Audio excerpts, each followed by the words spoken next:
Olá pessoal, tudo bem? Nesse vídeo nós vamos falar sobre América Portuguesa, mapa mental. Senhores, no ano de 1500, Cabral chega a Pindorama, a terra das palmeiras. Era assim que os nativos se referiam à terra que mais tarde seria chamada de Brasil. Depois dos primeiros contatos, que foram descritos por Pero Vaz de Caminha como sendo cordiais, os portugueses trataram de oficializar o achamento da nova terra. Digo oficializar porque os portugueses já tinham estado por aqui antes de Cabral e pelo Tratado de Tordesilhas, que dividiu o mundo entre portugueses e espanhóis, essas terras já pertenciam a Portugal. Desta forma, Cabral manda erguer uma enorme cruz e realiza uma missa para oficializar o domínio dos portugueses sobre as terras achadas. Depois de tomar posse da nova terra, ele segue sua viagem para as Índias. Afinal, era esse de fato o grande objetivo dos portugueses.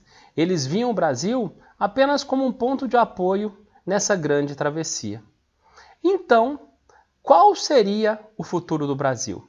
O que os portugueses decidiram fazer com essas terras? Em um primeiro momento, foram enviadas embarcações de reconhecimento. Será que lá tem ouro e prata? Essas expedições concluíram que no Brasil não havia nem ouro nem prata. Esses metais só foram descobertos mais tarde. Mas tinha muito pau-brasil. Foi assim que os portugueses decidiram não dar muita importância para essa terra. Entretanto, também não estavam dispostos a abrir mão do que pertencia a Portugal. Sendo assim, o primeiro produto que os portugueses exploraram em terras tupiniquins foi o famoso pau-brasil. Opa, mas tem algo errado acontecendo em terras brasileiras. Os franceses também querem fazer parte deste comércio. Eles não reconhecem a validade do Tratado de Tordesilhas e enviam expedições para a Terra dos Papagaios. O Brasil também já teve esse nome, para extrair o pau-brasil. Os portugueses não ficam nada satisfeitos e decidem policiar a costa brasileira, enviando expedições guarda-costas para combater o tráfico do pau-brasil. Essas expedições não conseguiram conter o tráfico e então os portugueses, que também não estavam tendo bons resultados com o comércio com as Índias, decidem mudar a tática e agora a terra do Brasil vai começar a ser vista de outra forma pelos portugueses.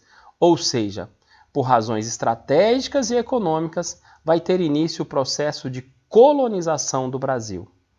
Um dos primeiros movimentos nesse sentido foi a divisão do Brasil em grandes lotes de terra, as chamadas capitanias hereditárias.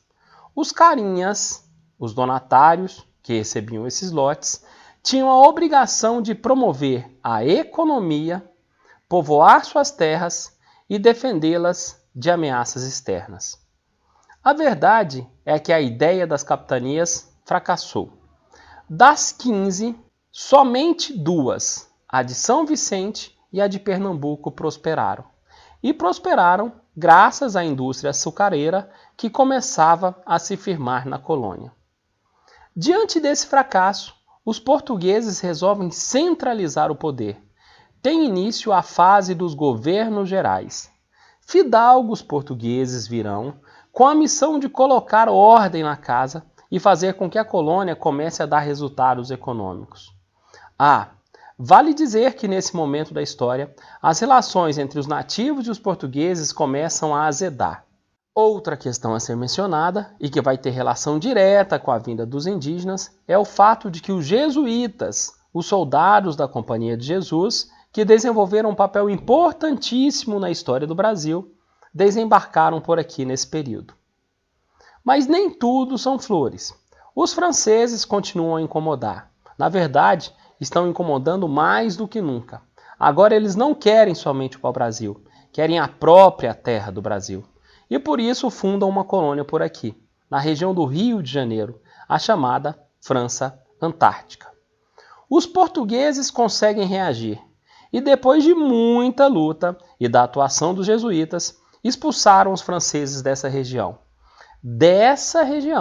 Reforço isso porque eles vão realizar novas investidas em outras regiões da colônia, porém, todas sem sucesso. Mas isso é assunto para outro mapa mental. É isso, pessoal. Esse foi o primeiro capítulo da fascinante história do nosso Brasil varonil. Valeu, muitíssimo obrigado pela atenção. Abraços, fui!